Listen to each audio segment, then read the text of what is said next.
How to unfriend all friends on Roblox at once. Hi everyone, welcome back to our channel. So in this video tutorial, I'll show you an easy way to remove all of your Roblox friends at once. So first of all, you need to launch your web browser and then go to roblox.com.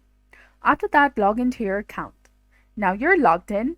Normally you'd click on friends and then go to each profile and unfriend them individually, but we don't want to do that.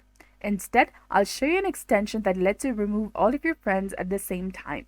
So you can open a new tab and search for Google Web Store and click on Chrome Web Store, or you can directly go to the extensions and tap on Manage Extensions. Once you're in the Chrome Web Store, tap on Search Extensions and Themes in the top, and then search for Roblox Friend Remover extension and hit enter.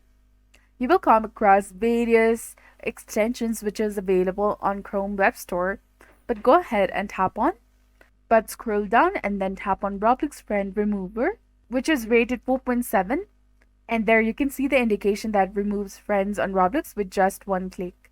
Now tap on Add to Chrome option, which is highlighted in blue color, and once you've added this extension to your browser, click on the extension, refresh the app first, and then click on extension, and there you will see the new button that lets you remove friends in bulk. Just click on that button to remove all of your friends at once. That's how you can delete all of your friends on Roblox at once. So this was all about it. I hope you found this video helpful. If you did, do not forget to like, comment, share, and subscribe to our channel for more amazing tips and tutorials. Thanks for watching. See you in the next one.